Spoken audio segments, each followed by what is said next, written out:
Então, nós hoje vamos falar aqui de um tema que não é tão fácil, né? Tão simples de falar no espírito da envergadura do Dr. Bezerra de Menezes, mas vamos tentar, né?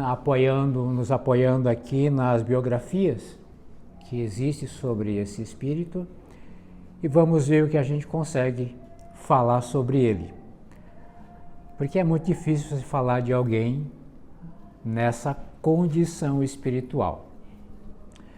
E a gente não tem como falar do Dr. Bezerra de Menezes sem começar a falar do início da sua jornada, né? Porque a gente conhece o espírito como um todo, as suas atividades espirituais no Brasil e no mundo, mas aí a gente já pega nessa parte final, né?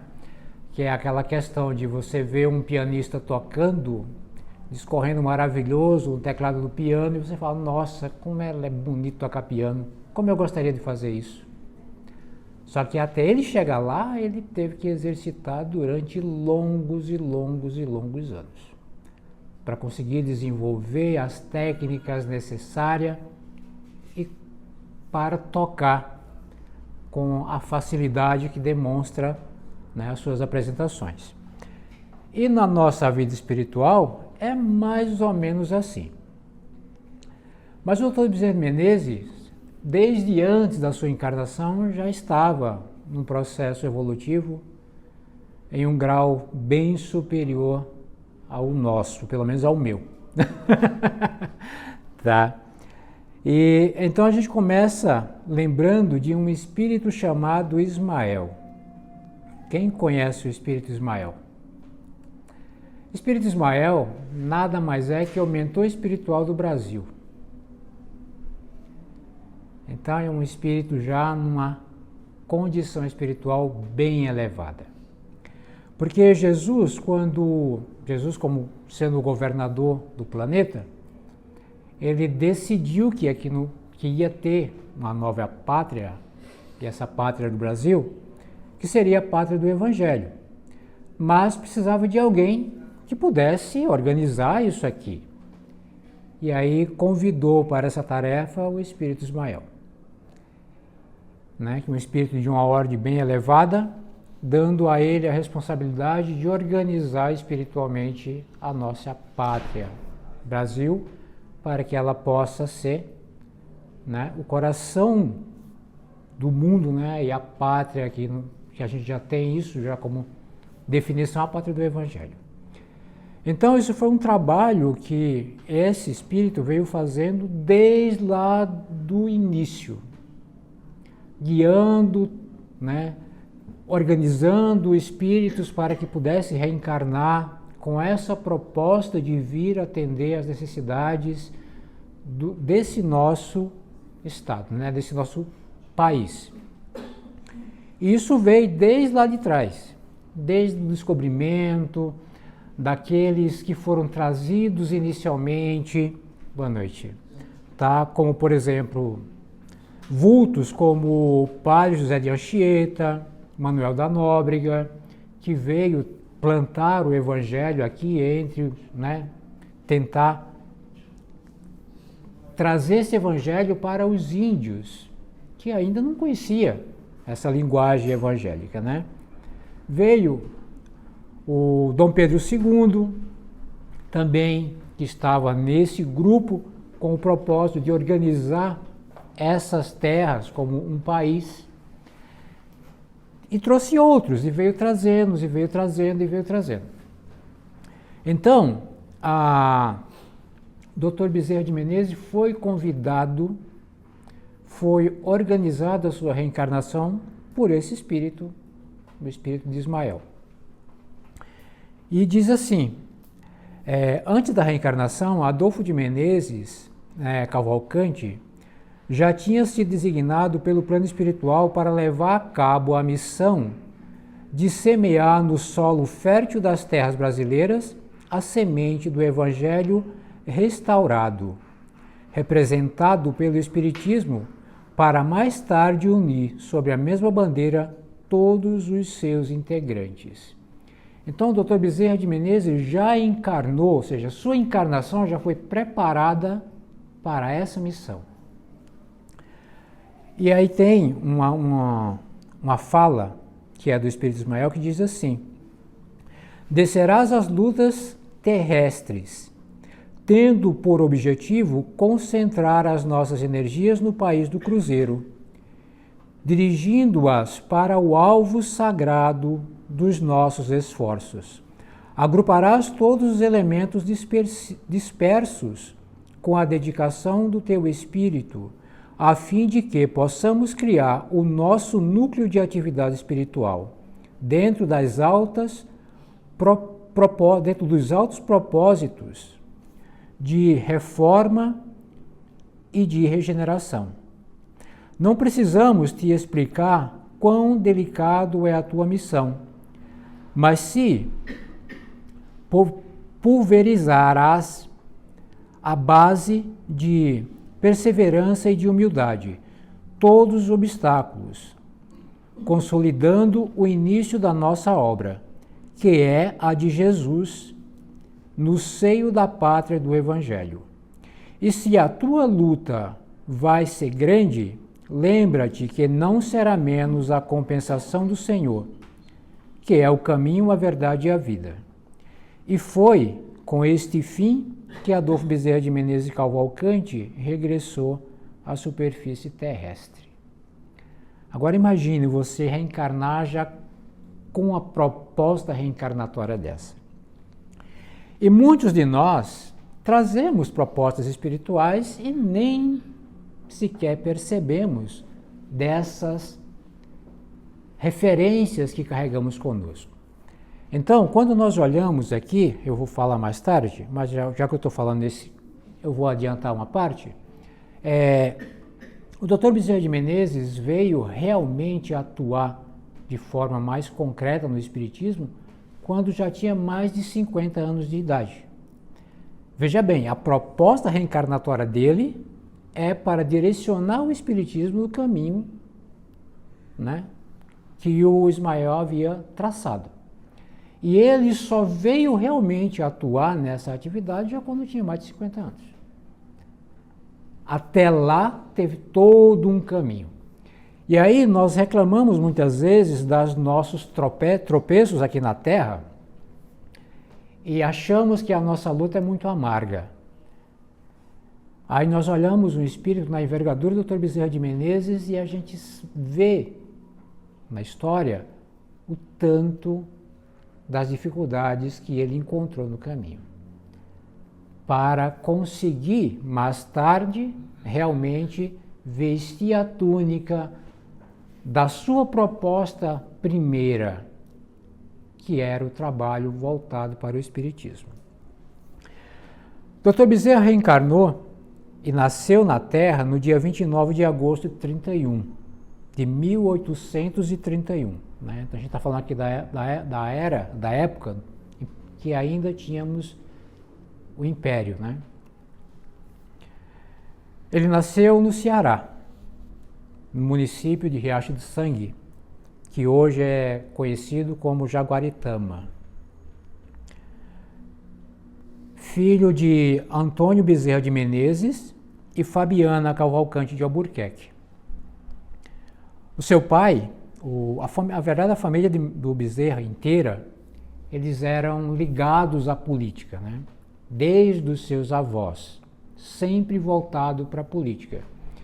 E era uma família muito abastada, muito rica. Eles tinham muitas terras nessa região, criava gados, né? Então assim, tinham, né, uma condição financeira muito boa, né, durante esse período. O seu pai era capitão das antigas milícias e tenente-coronel da Guarda Nacional. E cuidava de todos esses bens familiares, porque seguia a tradição da família. Porém, houve alguns acontecimentos, alguns falam que foi climático, outros falam que foi por conta de bondade do coração do pai de Bezerra, que acabou acabando com essa fortuna.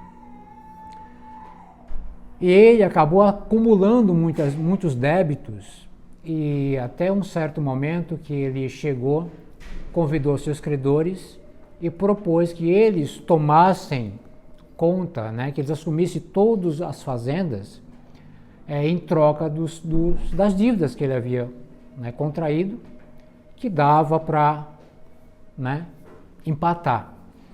Mas os credores, conhecendo a pessoa honesta que era ele, disseram para ele que não aceitariam a proposta e que ele pagasse essas dívidas quando e como ele pudesse. Mas ele continuou tomando então de posse das terras e do gado, mas passou a atuar apenas como administrador. Ele não considerava mais que aquilo era dele. Então ele cuidava de tudo, mas tirava apenas o necessário para a manutenção da família, né? É como se fosse realmente o administrador das terras. Passando então, tendo aí uma reviravolta, que a família passou da abundância às privações.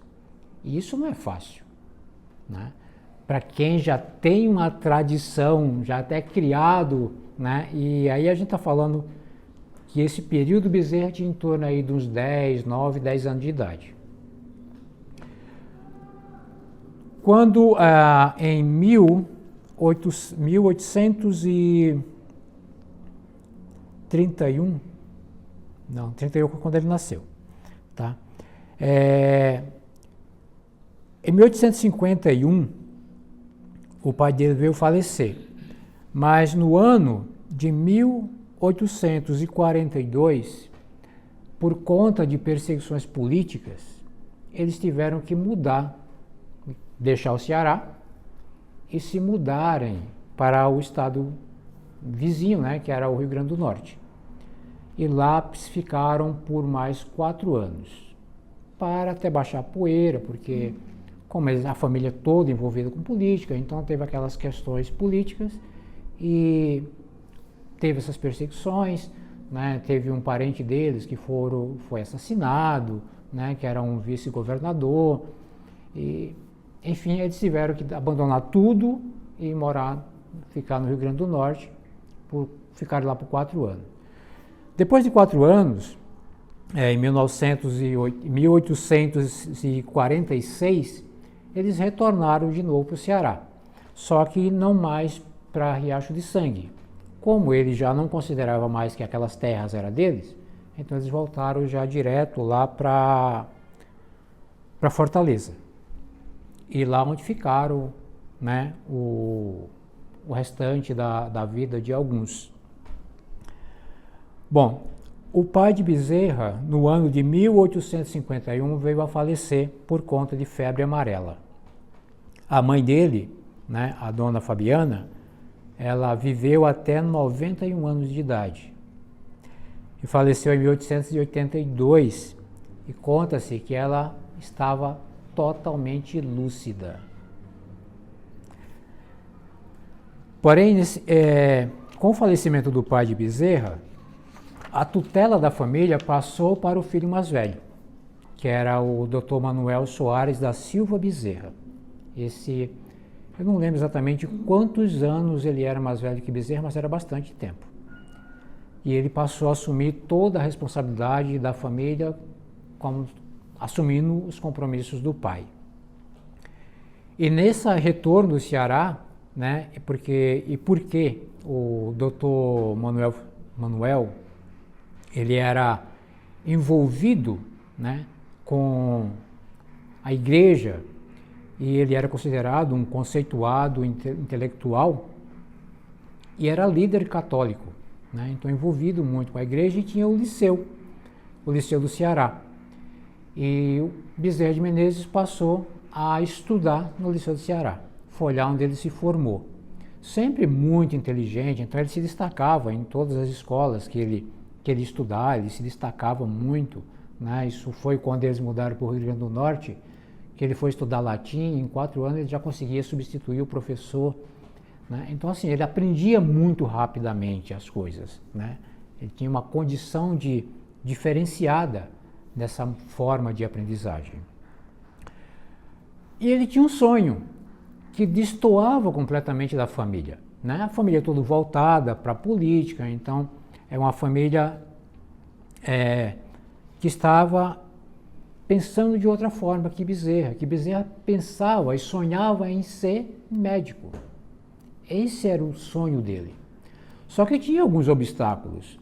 Como a família dele perdeu todos os bens, não tinha dinheiro para custear os seus estudos, né? Então, se esperava que ele fosse estudar na área de direito, que podia estudar nos estados vizinhos, e aí seguiria os mesmos caminhos da família, né?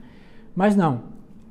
Com 19 anos, no mesmo ano do falecimento do seu pai, reuniram-se alguns parentes e conseguiram juntar 400 mil réis, que era a moeda da época. Isso era muito pouco, era apenas para ajudar na viagem dele para o Rio de Janeiro, que ele decidiu que ia para o Rio estudar medicina. E assim o fez. Pegou os 400 mil réis, com 19 anos de idade, e foi para o Rio de Janeiro estudar medicina. Saiu do Ceará para o Rio de Janeiro, né? Quantos não se aventuram, né? Quantos não chegam nas cidades grandes trazendo na mala um sonho, né? E o quanto difícil é tornar esse sonho realidade. Precisa esforço, precisa dedicação, precisa um compromisso com você mesmo. E ele veio para o Rio com 400 mil réis no bolso, apenas para ajudar na viagem. Chegando no Rio de Janeiro, a gente está falando aí de 1851, que foi a época que ele saiu do Ceará. Em 1852, ele ingressou como praticante interino de medicina na Santa Casa de Misericórdia do Rio. E ali foi onde começou a sua caminhada na medicina, como estudante de medicina. Mas tinha outros problemas. Como ele não tinha recursos, ele tinha que encontrar um meio de ganhar os recursos para se manter na cidade grande. Alugou um quarto, né? Então a gente imagina que tenha sido um quarto desses quartos de pensão, né? Isso é um valor mais em conta, e lá ficou para praticamente dormir, porque ele ficava mais tempo na faculdade do que em casa. Para ajudar, né, para tentar manter o seu estudo, a sua moradia, ele ministrava aulas de filosofia e matemática. E chegou um dado momento que as coisas não ficaram tão fáceis financeiramente, e ele estava devendo, né, estava com algumas taxas na faculdade que ele precisava pagar, e a moradia. E o dono do quarto começou a ameaçá-lo de despejo. Que ele falou: meu Deus, o que eu vou fazer? Não tinha, ou seja, o único trabalho que ele utilizava para ganhar dinheiro era as aulas. E sem aluno não tem recursos. E aí, no desespero, né, como era um jovem que vinha de uma família tradicionalmente católica e tinha como exemplo seu irmão, muito ligado às questões da igreja, ele tinha já uma fé viva. Não só por isso, mas pela sua condição espiritual, né? Que era um espírito já diferenciado. Ele só não tinha a direção clara, mas essa fé já existia inata no espírito Bezerra de Menezes. E aí ele resolveu que ele precisava rogar aos céus o amparo. E assim o fez. Fez uma prece, uma oração, nos moldes católicos, pedindo ajuda. Passaram-se alguns dias e alguém bate à sua porta. Ele vai atender e encontra lá um jovem bem aparentado, muito educado, e que veio solicitar-lhe ajuda, porque ele estava com dificuldades na matéria de matemática e ele precisava de aulas. E precisava que o Bezerra de Menezes ministrasse essas aulas para ele. E aí o Dr. Bezerra, ainda meio relutante, aí lembrando-se dos compromissos e que precisava de dinheiro, aceitou a tarefa de dar essas aulas para esse jovem. Então o jovem perguntou para ele quanto que ficaria o pacote das aulas que ele precisava. E como o Dr. Bezerra não sabia muito negociar valor, nem depois que ele se formou para cobrar as suas consultas, ele estimulou a um valor, estimulou um preço, propôs para o rapaz achou interessante, então o rapaz disse para ele, então eu vou te pagar já adiantado as aulas, e ele não quis aceitar. Aí o rapaz falou, não, porque esse dinheiro que eu tenho é a mesada do meu pai, e se eu não te pagar agora, eu corro o risco de gastar o dinheiro, e aí eu não vou ter como pagar as aulas. E então ele resolveu aceitar, receber o valor das aulas adiantadas. O rapaz pagou, e aí ele recebeu os recursos e calculando dava para quitar os débitos que ele tinha, ainda sobrava alguma coisa para eles. E aí ele havia pedido 2 semanas para se preparar, né, para ministrar as aulas. Passaram esse tempo, chegou o dia da aula, esperou e o rapaz não apareceu.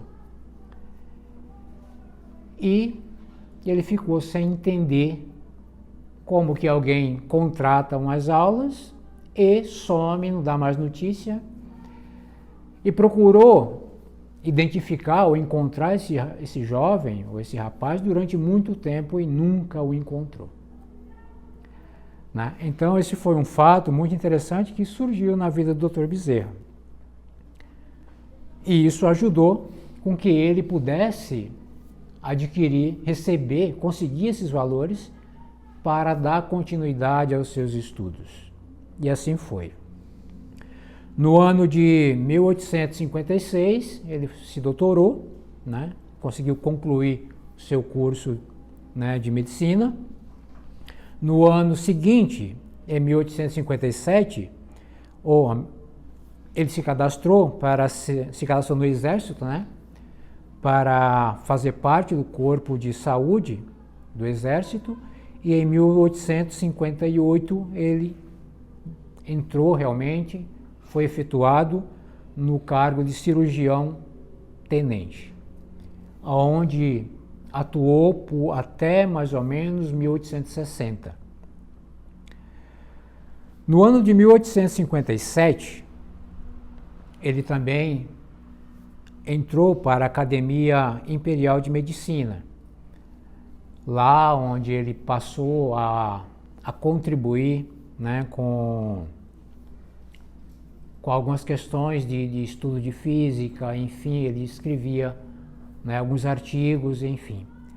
E nessa área de artigos e nessa área de jornalista, né, ele escreveu muito, ele participou de muita coisa, né? Então, tinha muitos, naquela época, tinha muito aqueles periódicos, né, aqueles, como se fosse um jornal, né, que saía periodicamente. E ele escrevia matéria para muitos deles, né? Inclusive, tem o Reformador, que ainda está em circulação hoje, acho que é o periódico mais velho que existe, espírita, né? E ele escreveu muito, o Reformador, né? E orientou, antes de começar a escrever colunas, ele orientava o pessoal de qual o caminho a trilhar. No ano de 63, então, o Dr. Bezerra de Menezes resolveu casar-se e casou com a senhora Maria Cândida de Lacerda. Porém, foi um casamento que durou pouco tempo, porque, aliás, ele casou em 58 e ela desencarnou em 63. A primeira esposa deixou um casal de filhos com ele. 4 anos depois, ele veio casar pela segunda vez com a dona Cândida Augusta de Lacerda, que era irmã materna da primeira esposa. E tiveram 7 filhos. 7 filhos. 9, né? Então, um time legal, né? Mas nem tudo era flores, porque entre esses filhos existia um que era bem problemático, que era classificado como psicopata e que causava muito, porque de dia ele dormia, à noite não deixava ninguém dormir. E aí eles viveram isso durante muitos anos. E por conta desse filho, eles tiveram que mudar de residência, porque incomodava vizinhos, enfim. Então foi uma luta bem difícil com esse filho. E ele carregou isso durante toda a sua vida, né? Então são os créditos extras, né, que muitas vezes trazemos e ganhamos na nossa caminhada. Porque lembrando, né, como proposta inicial, a tarefa dele é atuar no espiritismo. Mas tem a família que veio com ele, né?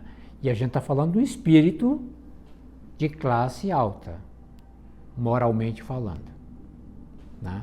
Não financeiramente, nem intelectualmente, mas moralmente falando, um espírito de classe alta. Dr. Bezerra se envolveu em muita coisa. Em 1960, alguns dizem que começou antes, mas em 60, né, oficialmente ele ingressou no meio político. E atuou como político durante muito tempo. Ele foi vereador, foi deputado, né? Isso, a carreira política dele durou em torno de 25 anos, com um intervalo de 4 anos que ele não quis, né, participar. Mas ele teve atuações muito grandiosas no meio político. E por ser um espírito muito consciente, né, e com uma condição moral muito elevada, ele entendia que a política era um meio, né, santificado, podia dizer assim. Era uma oportunidade abençoada para aqueles que lá atuavam. E ele escreveu, inclusive, uma mensagem para o deputado Freitas Nobre, que ele diz assim: a política é a ciência de criar o bem para todos. Então, esse era o entendimento dele com relação à política. Então, ele atuava com esse propósito, voltando as suas atuações para isso. E teve realmente muitos embates e teve muitos conflitos durante sua atuação, porque é difícil você ter, né, pessoas honestas e com propósitos muito claros para o bem, aonde a grande maioria busca apenas o compromisso financeiro, né? E esse mesmo propósito ele tinha para a medicina, tá? Porque ele chegou a declarar que o médico ele não tem direito a um monte de regalia. Então o médico não tem direito ao almoço, o médico não tem direito ao descanso, ao sono. Se existir um doente que venha bater na sua porta, ele precisa largar tudo para atender a necessidade daquele. O médico não tem o direito ao conforto.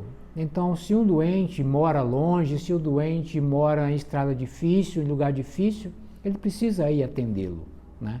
Esse era o entendimento dele, né? Ele dizia: como exigir um carro para te transportar até o enfermo, quando esse não tem os recursos para comprar o medicamento que necessita?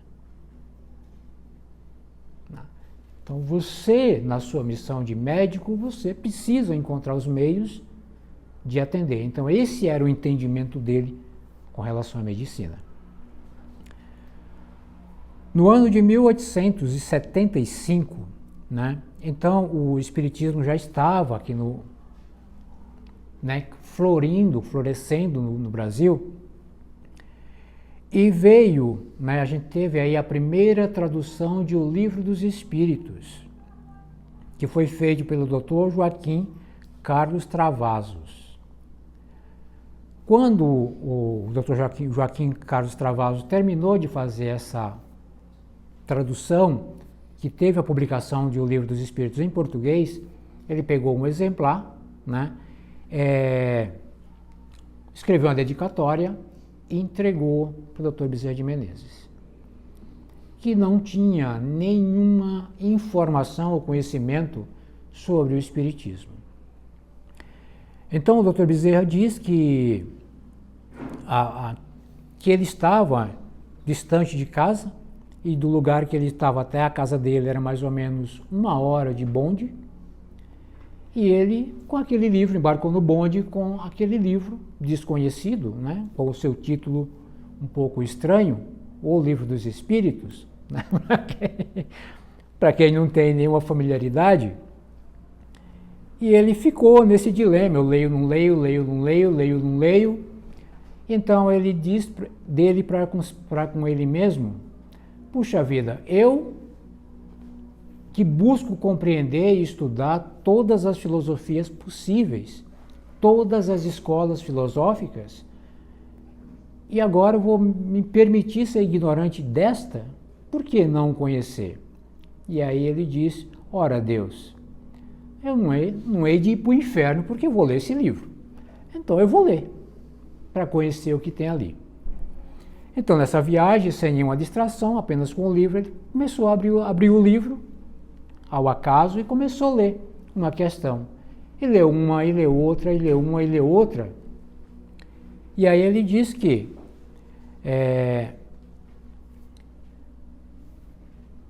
tudo que ele encontrou ali, ele já conhecia. Ele já tinha escutado aquilo, já tinha lido em algum lugar, mas para o espírito dele, tudo era conhecido. Porém, para ele, tudo era novo. E aí ele diz que ele se prendeu ao Livro dos Espíritos, né, da mesma forma que aconteceu quando ele leu a Bíblia pela primeira vez. E aí ele começou a estudar o Livro dos Espíritos e foi tomando conhecimento do Espiritismo, mas sem se envolver ainda por enquanto. Porém, em 1882, Dr. Bezerra foi acometido de uma enfermidade que ele já vinha lutando com isso já há algum tempo e não conseguia curar com os tratamentos aleopáticos. Não conseguia encontrar melhora e vinha carregando isso e nada funcionava, nada dava resultado. Então, um amigo dele, né, foi num centro espírita e lá tinha um médium receitista, que era o médium João Gonçalves do Nascimento. Ele era sonâmbulo, né, vidente, e ele prescrevia sonambulamente receitas dava diagnóstico e receita homeopática. E ele pediu, então, em nome do Dr. Bezerra de Menezes, uma consulta, né? E aí o espírito pediu a ele o endereço do Dr. Bezerra de Menezes. E ele falou que sabia a rua, mas ele não sabia o número. Mas falou para o espírito a rua, o espírito visitou o Dr. Bezerra de Menezes e retornou e prescreveu um diagnóstico, né, com o nome de uma enfermidade e um medicamento homeopático para que o Dr. Bezerra de Menezes pudesse utilizar. E aí ele leva a receita para o Dr. Bezerra de Menezes e conta para ele sobre a questão. Como o Dr. Bezerra de Menezes, médico, né, pegou aquela receita e realmente aqueles medicamentos correspondiam à enfermidade, né, que estava ali como diagnóstico. E ele ficou intrigado com aquela questão. Mas como já estava praticamente desenganado da medicina comum, ele mandou preparar o medicamento e começou a tomar. Uma semana depois, apresentava-se resultados maravilhosos com relação à questão da enfermidade dele. melhorando, estava evoluindo muito bem, e aí ele ficou mais intrigado ainda. E questionava dele para consigo mesmo. Como pode alguém que não me conhece, eu não estava lá, prescrever uma receita, fazer um diagnóstico e prescrever uma receita para mim, daquilo que eu necessito? Então eu estava diante de um fato científico. Não tinha como questionar. Não é algo que alguém disse, não é crendice. É ciência, é fato, né? Então ele falou para o amigo que na próxima sessão que tivesse, ele queria estar junto. E ele foi então visitar também, junto com o amigo, o médium. E chegou lá, era um homem simples, que não conhecia absolutamente nada de medicina, nem o amigo dele, né, que trouxe a receita, e ele ficou mais intrigado ainda. Como pode alguém que nada conhece da medicina conseguir dar diagnóstico tão assertivo, discorrer com tanta assertividade sobre questões orgânicas, sobre estrutura de órgãos, sobre suas funcionalidades, enfim, descrever de forma sem nenhuma dificuldade. E isso gerou para ele, né, como ele era um espírito inteligente e gostava de pesquisa, isso acaba excitando ainda mais, né, a sua curiosidade e o desejo de buscar os caminhos. E a partir daí o Dr. Bezerra de Menezes começou realmente a se envolver mais com a questão do espiritismo. E foi se aprofundando. Então, naquela época tinha alguns centros espíritas, e se conta que era meio que dividido, porque não tinha um órgão que pudesse organizar as atividades de todo mundo, cada um agia por conta própria. Mas interessante que no Rio tinha 2 centros que eram meio que rivais, porque um era o centro, eu não lembro exatamente agora o nome do centro, mas alguma coisa como Confúcio, que era uma casa espírita voltada onde agrupava os intelectuais.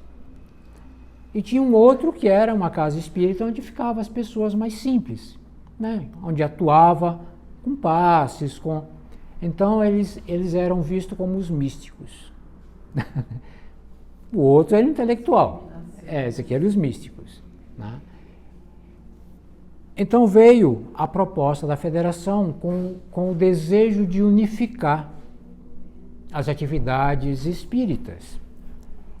E em 1894, né, teve essa fundação, né, tendo aí como cabeça, né, o Dr. Beterco Sampaio, para a fundação da Federação Espírita Brasileira.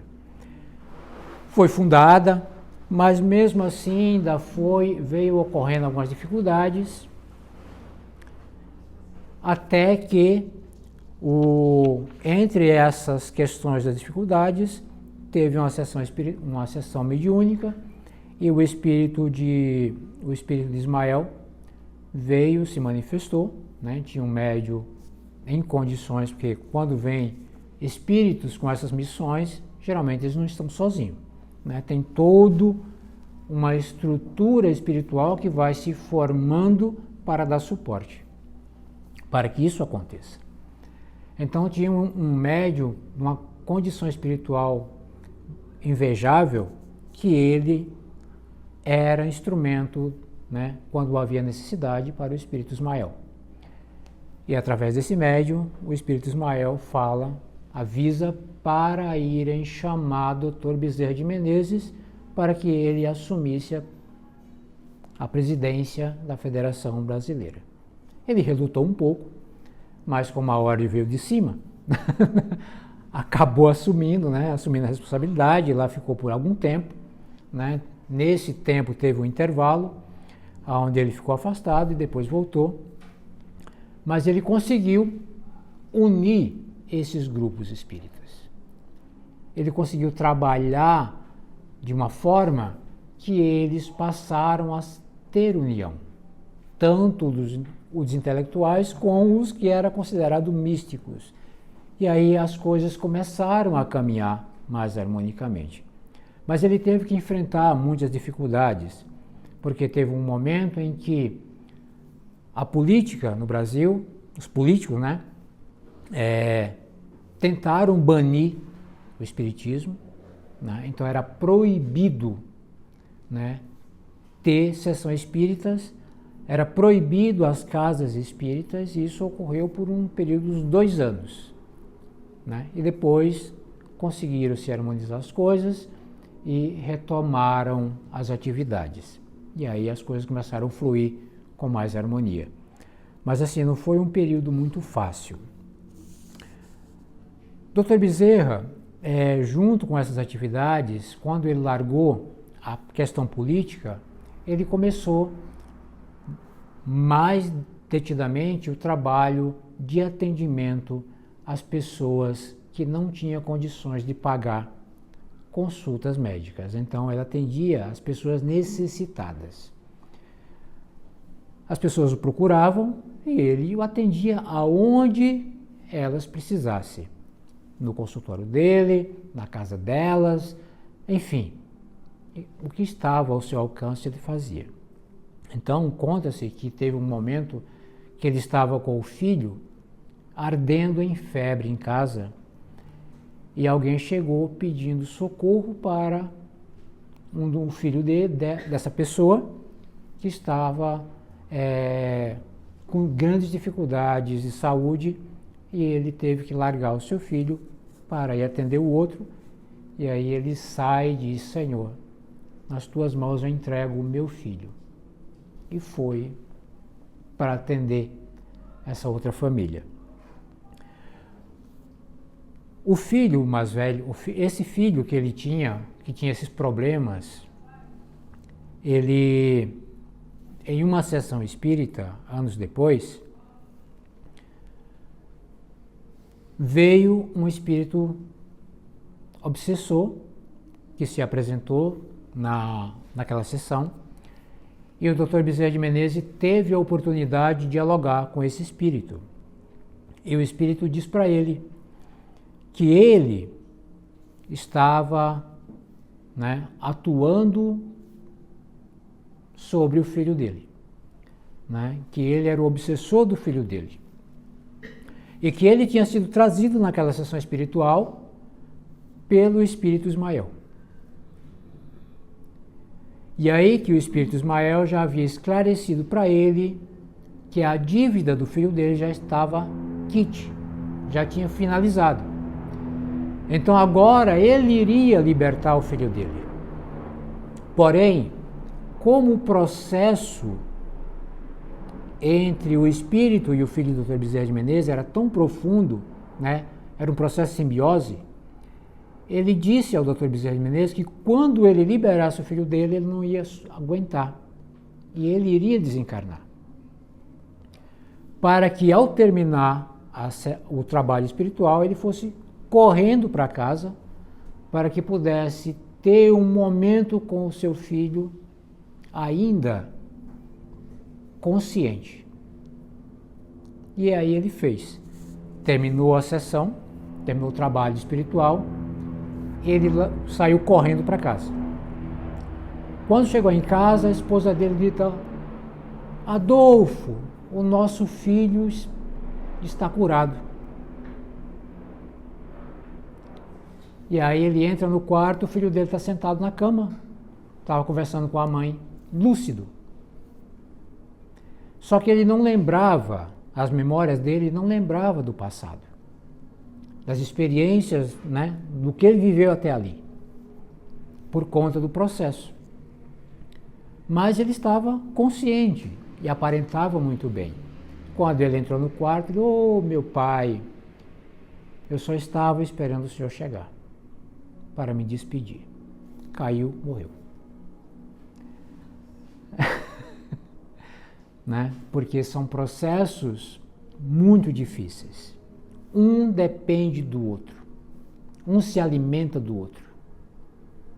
Quando há um afastamento, o outro que fica não suporta. E aí o filho desencarnou. Bom, no ano de o tempo já está acabando, e tem um monte de coisa ainda, mas a gente vai pular algumas partes, porque, como eu falei para vocês, não é fácil falar de um espírito desse. Mais uma segunda parte. Acho que não, porque para fazer a segunda parte teria que estar todo mundo que está aqui para pegar, né? Não adianta muita coisa. Bom, o Dr. Bezerra de Menezes, ele viveu até o ano de 1900. No ano de 1900, né, em abril, 11 de abril de 1900, às 11h30, ele desencarnou.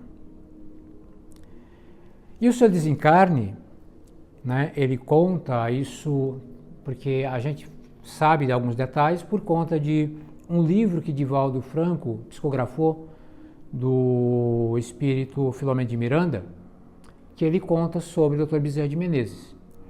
E aí o Divaldo fala que durante a psicografia desse livro, ele começou a ter uma convivência maior com o Dr. Bezerra, porque o livro era sobre a vida dele, né? E aí o Divaldo falou que uma das primeiras coisas que ele perguntou para ele foi: como é desencarnar? Como é morrer? Aí disse que a resposta do Dr. Bezerra foi: meu filho, morrer é maravilhoso. Aí Divaldo fala, na fala do Divaldo, ele diz assim: maravilhoso para ele, que já morreu, né? Para mim não, né? Para mim não, que não estou nada inclinado a morrer. Né? E aí ele conta que quando ele desencarnou, dado todo o processo da enfermidade dele, as agonias natural do corpo, e aí apareceu o filho dele. Aquele mesmo filho, lúcido. Aí ele falou: meu filho, o que você veio fazer aqui? Ô, meu pai, a gente veio te buscar. E aí ele desencarnou, junto com ele estava um outro espírito, né, que é uma referência para a gente, chama-se Celina, Celina, ela é o espírito que se manifesta em nome de Maria de Nazaré, a representante de Maria de Nazaré, né? E aí a Celina, junto com outros espíritos e o filho dele, levaram ele para uma colônia espiritual. Lá, e ele lúcido, naturalmente, né, pela condição do seu espírito. Chegando lá, aí ele conta que Celina fez ele dormir, ele dormiu, e aí ela acordou, né? Celina chamando ele para acordar, não sabe quanto tempo ele dormiu, a Celina chamando ele para despertar, e aí ele desperta, e ela fala que a esposa dele veio visitar ele, a primeira esposa, né? Que tinha desencarnado, porque a outra ainda estava viva, a segunda, veio visitar ele. E aí ele conta que naquilo ele ouve um burburinho lá fora, músicas que pareciam músicas humanas. E ele pergunta para Celina: Celina, que barulho é esse? O que seria isso? Aí ela fala: vem aqui, filho, meu filho, para você ver. Aí levou ele até, né, se a gente pegar como referência uma janela, e ele olhou pela janela. Então imagine que tem ali uma praça enorme, e ele olhou milhares de espíritos lá cantando. Aí ele perguntou para Celina: mas Celina, mas o que seria isso? Ela falou: é que quando eles souberam que você estava vindo, a Mãe Santíssima autorizou que eles pudessem vir te dar as boas-vindas. Né? E aí, era geral, não era só aqueles que ele tinha ajudado. Era todo mundo. Era muitos espíritos, muitos que ele tinha ajudado nessa encarnação, e outros, Deus sabe lá em quantas encarnações ele já tinha ajudado, né? Porque não foi só nessa que ele trabalhou no bem, pela sua condição espiritual, né? Mas espíritos que tinham afinidade. já o conhecia. E vieram prestar-lhe uma homenagem. Aí ele diz para Celina: ô Celina, diga à Mãe Santíssima que eu não mereço isso. Aí Celina fala para ele: Adolfo, no céu não se presta favores. No céu é o merecimento. Se isso te ocorre é porque fizeste por merecer. Então, e depois ele é considerado aqui entre nós encarnado Kardec brasileiro por conta dessa luta dele no Espiritismo, né? Para trazer o Espiritismo, fazer florescer o Espiritismo no Brasil. Mas tudo isso, né, toda a atividade do Dr. Bezerra de Menezes é sempre alicerçada, sempre motivada por algo maior. Então ele tinha muito claro essa frase, né, do Evangelho: fora da caridade não há salvação. E ele trabalhava muito voltado para isso. E qual é a mensagem que fica? A mensagem que fica é que tudo isso, todas essas conquistas, elas podem ser alcançadas por qualquer um de nós. Não há um privilégio exclusivo para esse ou aquele. O que há para nós é, o que existe de nós é o desejo sincero de buscar essa condição, de buscar a conquista dessa condição, né? E aí muitos de nós nos questionamos: qual é a minha missão? O que eu estou fazendo aqui? Veja, um espírito que reencarnou com uma proposta espiritual de atuar exclusivamente em benefício da divulgação do Espiritismo. Ele foi, depois que conheceu o Espiritismo, um dos maiores divulgadores da doutrina espírita. Mas que só teve isso realmente em execução depois de 50 anos. Até lá, ele ocupou o tempo fazendo outras coisas, se preparando. Mas, em todas as suas atuações, ali se fazia presente o desejo do bem, a vontade de fazer o bem, a vontade de ajudar, a vontade de fazer o melhor. Quando desencarnou, tinha uma clientela enorme. Seu consultório via cheio, mas desencarnou em condições financeiras terríveis. Depois do seu desencarne, a situação financeira era tão complexa que eles fizeram, os contemporâneos, aqueles que estavam com ele, juntaram e criaram uma comissão para angariar fundos para manter a família. Mas também isso é dado pela capacidade, pelo empenho do espírito em ação. São merecimentos. Ele fez em benefício de todos e há um reconhecimento. Porque nenhum de nós está abandonado. Quantos de nós não se desespera com a ideia do desencarne? Ah, mas se eu desencarnar, como fica minha família? Como vai ficar meus filhos, minha esposa ou vice-versa? Porque nós esquecemos que cada um daqueles são espíritos individuais, filhos de Deus, que também eles estão aqui com um propósito espiritual. E que ninguém está desamparado. Se o provedor do lar desencarnar hoje, tenha certeza que aqueles que ficam encontrarão a forma de seguir a vida. Ah, mas não vai ser no mesmo padrão? Não importa. Porque mesmo que fosse no padrão mais elevado dos recursos materiais, também eles, quando desencarnar, vão deixar aqui. Nós damos muita importância para aquilo que não tem valor. A vida material, ela é para nos manter, para nos motivar num processo de melhoria espiritual, moral. Não é para preencher a nossa vida com benefícios materiais, esvaziá-la das bênçãos espirituais. Ah, mas eu tenho que abandonar, jogar fora tudo que eu tenho? Não. Precisa aprender apenas a usar. Usar com sabedoria. Ninguém, Deus não proíbe ninguém de ter bens materiais. Mas nós nos prejudicamos quando não utilizamos da forma correta. Porque esquecemos que a nossa reencarnação ela tem um propósito único, o aperfeiçoamento do nosso espírito. As coisas materiais, elas são ferramentas para nos auxiliar a alcançar esses objetivos maiores. Há uma diferença grande. E muitos de nós os têm como prioridade.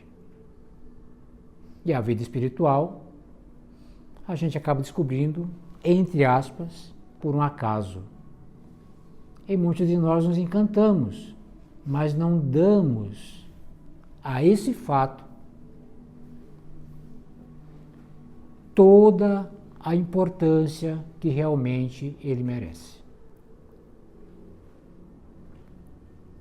Porque muitos de nós achamos que, como acontece nas igrejas normais, muitas das pessoas acham que ir na igreja no domingo é o suficiente para garantir seu lugarzinho no céu.